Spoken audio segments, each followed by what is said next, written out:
So what does karma mean? Well, so this term, it's a Sanskrit term. In Pali, it's kama, Kamma, means action. It literally just means action. It doesn't necessarily relate to any particular kind of action, just action in general. And action can be something we do with our bodies, some kind of behavior, or something that we engage in physically. It can also be something we say. It can also be something we think. So when we think of action here, we're not just talking about just something I am doing physically, but karma here is action of even how I'm thinking. And it can also be how I respond to what is in this life. So pure and simple, it's just action. And there are actions that we might think of as being good or bad. Yeah, this kind of dualistic framework. Or neutral. There are neutral actions, such as, well, I'm going to move my glass over here for no reason. It's pretty meaningless. If you consider that there are a lot of actions we might do that aren't so meaningful, and there are others that are very meaningful for some reason. The way that we talk about karma is much better served, I think, by using two different terms: wholesome and unwholesome. Yeah. Unwholesome is that which leads to more suffering. It's an action, and there's no judgment there at all. It's not about morality, or you're a good person or I'm a bad person, or any of that. But it literally is cause and effect. It is that whatever I do will have an impact. Why? Because all things are seen to be fully interdependent, interconnectedness. So whatever I do, there's going to be a result. There's going to be some kind of impact. And if our chaitana, as I mentioned earlier, this term chaitana, which is intentional, or conation is another interesting, and it's an English term that means volitional will. It's kind of like chaitana, only it has a force to it. It has a little bit more of a force to it. That these things actually then lead to some kind of reaction. And yes, if I am doing things out of really good intention, wholesomeness, compassionate intention, I still don't know what the response will be. I may still get something coming back that I may not like. Yeah. And it would be nice if the equation were really equal. When I do something out of good intentions, what comes back is wonderful. But that's not always the case. Yeah.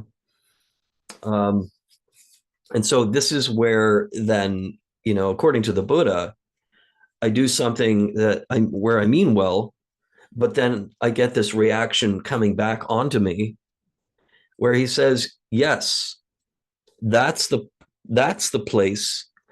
Yes, the intention of the original action, yes. And here the karma is how I then respond to this ongoing dialectic that's happening. It's not just, oh, I did this action, this happened, I'm just going to wash my hands, or I'm going to, go off and regret what I did, or any of that. But no, it's a continuum, if you will, of action and reaction, and then responding to that.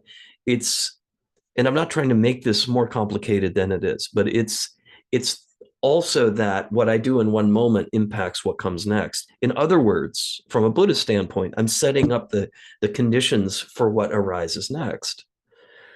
And this is not this is not to say that emotions are a problem. We've had this conversation before. If I get angry, well, we all do. We're human beings. Or if I get depressed, yes. Yes to depression, in other words. But no to judging myself for being angry, or judging myself for being depressed. See, if I start judging, then I'm setting up a result, or a cause and effect, where now I start to suffer even more because I'm having the original feeling. And that's a slippery slope. So mindfulness and awareness is, and what Padmasambhava is saying, this is why he's saying we want our attention to karma to be as fine as a grain of barley flour. We really want to see kind of what is it that's unfolding here in my experience. Where am I getting tripped up? And so awareness is really key.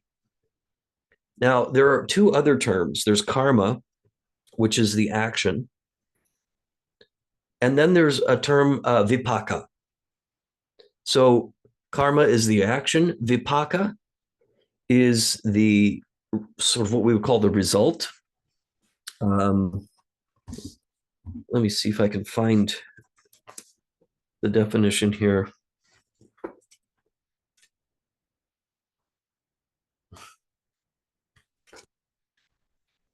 I can't find it, but so there's karma, there's vipaka, the outcome. It's basically karma is a seed, yeah, the seed of what comes next. Vipaka is the seed now sprouting, but it's not done yet. And we were talking about a peach earlier. There is a third term, karmapala. Karmapala is a third. Often it's just karma and vipaka, but there's a third term here, karmapala, which means full ripening. It's now we don't just have a seed or the sprout, but we have actually a peach. I don't know if peaches grow from sprouts. I don't think that's how it works, but you take my meaning, that this is very symbolic here. And what happens there with the karmapala is we now have what's called a samskara. We now have a tendency that is formed, what we can call a neural pathway. It's very similar to neuroscience in that way. Yeah. The more we do it, the more we are giving energy to that dimension of consciousness that becomes imprinted. It becomes faster. It becomes easier. So if I'm a reactive person, it's going to go quickly because I've been doing this my whole life. Yeah. So we're looking, karma here has an ecosystem. Yeah, it is a concept. It's an idea. Yeah, and it's not a moralistic one. It's just saying, look, everything we do has an impact in some way. So part of the teaching then becomes, how do I make my actions more intentional, more imbued with truly being mindful, and in a way that responds to not just my own suffering, but the suffering that is out in the world, as opposed to just shutting it off, because that has an impact.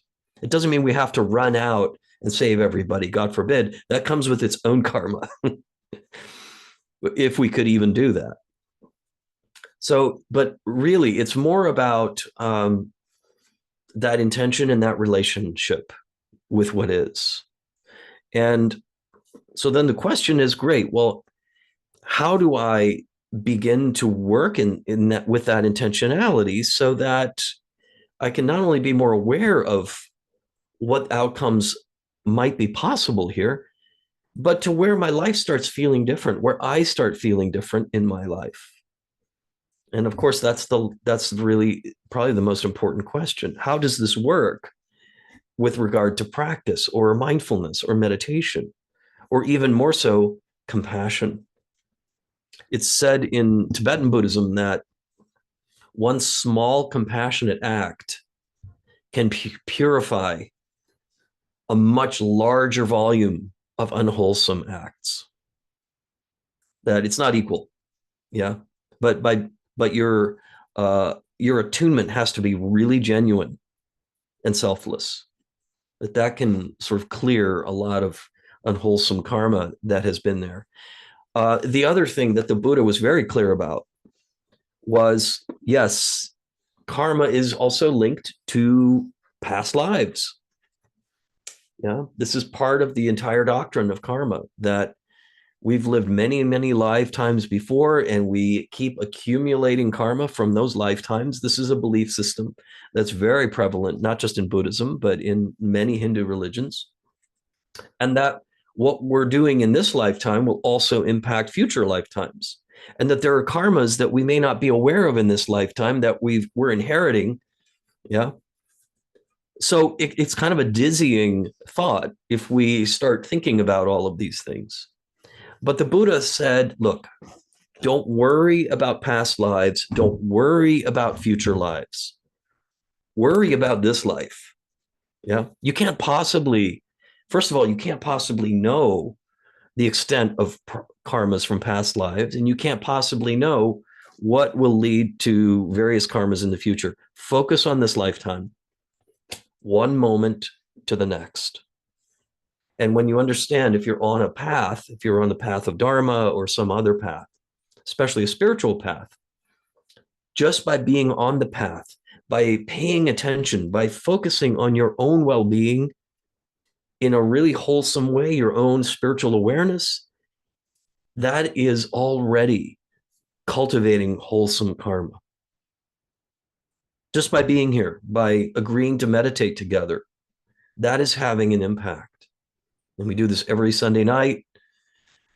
It just adds to wholesomeness. Even if we have a lousy meditation, or we go, wow, Chris is just talking way too much tonight.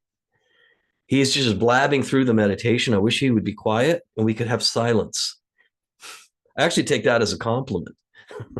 It means that you're practicing, you're wanting to practice with silence. That's good news. Yeah. You're right. Yeah. Kusala, virtuous, wholesome in a way, but it really refers to virtuous as opposed to akusala, which is non-virtuous action. Yeah. But when we talk about virtue, we're not talking about moralistic virtue, like you're a bad person or you're a really good person. I mean, we all have all these different layers to us. It's more so about I think you pointed this out, wholesomeness. Yeah. It's about what is it that is really helpful. And you also use the word skillful. That's an important part of this. And it's not just being skillful with the world, being more, having more capacity to run a business or to do all those external things, but it's being skillful with ourselves. Yeah. That's where the change happens. That's where intentions really define karma. It's all about our intention, more so than the action. And I often will use this example of, let's say there are two men on a corner and there's a $20 bill, a folded $20 bill lying there. And one person is standing there, doesn't see it, the other does. And they may decide, oh, there's a $20 bill lying there. I think this guy might have dropped it. So the question there is, do I pick it up and say, excuse me, sir, did you drop this $20 bill?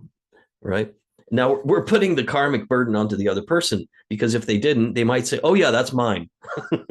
But if they, the point being that we can also not say anything and just say, whether or not they dropped it, I'm going to hide it with my shoe. I'm just going to slide it over and cover it and let him go first. And then I'm going to bend down and pick it up. Yeah. That has kind of a different impact, not because of the action, but because of the intention there. That one intention is, I'm relating to this other person who may have lost this. The other intention is, I want this for myself. Yeah.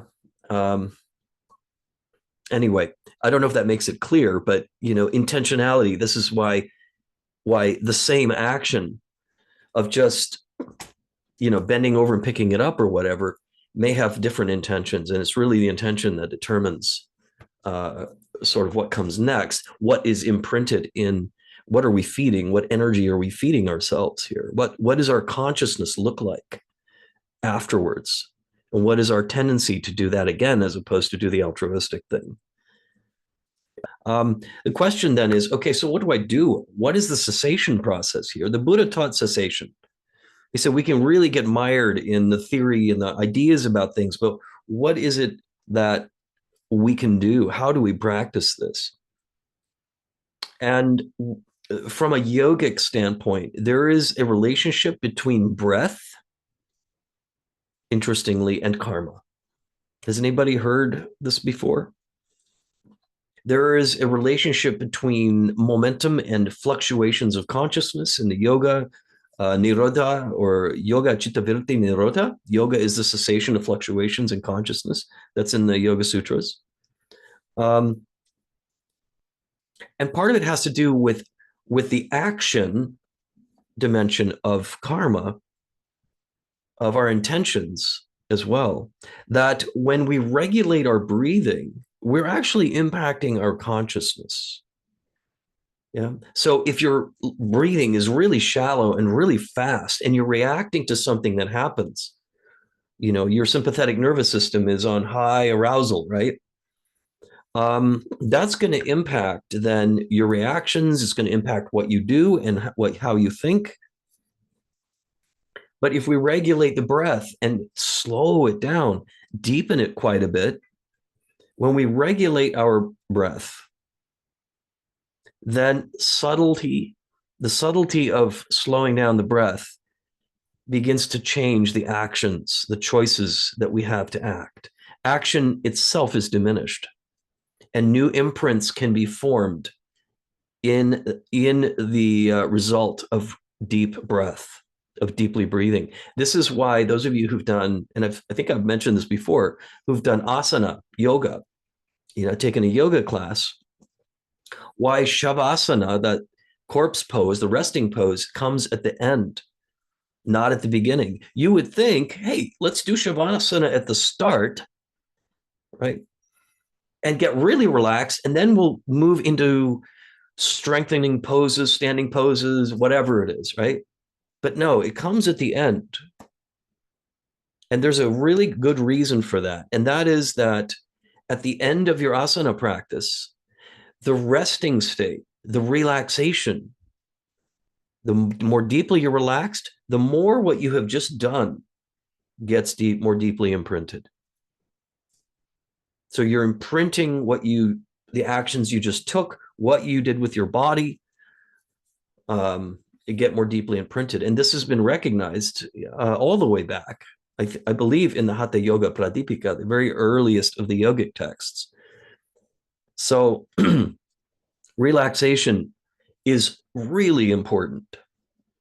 We can't just be on this chronic high arousal nervous system constantly, because that creates certain quote unquote karmas, tendencies here in this case, or karma phala, yeah, the fruits that lead to tendencies, yeah, deeper neural pathways, another way to look at it. So we stabilize our breathing, and part of what yogis who are slightly more advanced will do is do what's called kumbhaka, or breath cessation, retention rather, breath retention, where you actually hold your breath for a longer period of time. And I'm not advocating we try this, because we need to do this with a good teacher, with somebody who can help us make this beneficial and not aggravate the nervous system even more. Yeah. But we want to be able to breathe and then hold, even for the count of 3 or 4. And then we exhale, right? What we're doing when we start practicing that kind of breathing, we're slowing down the momentum of those karmic tendencies. And when we talk about the momentum, we're talking about impulses. So here we're talking about reactive impulses, the reactive habit body. That's another way to talk about it. And so that precious gap between an event and how we respond to it, by deepening that and getting some clarity. Because when the breath is still, when we're holding the breath gently, and again, we're not straining or trying to hold it with any force, we're breathing in and we're gently cradling it like we're holding a newborn baby. In that space, the impulses may arise and fall, but they tend to dissipate. There is no thought in that space. This is why this practice is so important, of simply breathing in a soft, open, and deep way, holding the breath. No matter what arises, we just cradle it and become aware of the fact that the mind is not thinking in that moment. But there is a sense of awareness, of open awareness, that just is abiding in that space. When the mind is quiet, we can become more aware of this quality of awareness, or what's called the prabhashvara, the luminosity of mind, the mind that is pristine and clear. And then, of course, we will breathe out. We'll basically, before breathing in, we'll take a moment, another maybe 2 counts. We'll breathe in again. We'll hold it. And so part of it is relaxation and breath, really important. Before we decide what we're going to do, before we take action, let's say. The other thing is what we can do is practice what's called a karma burning practice. This is interesting.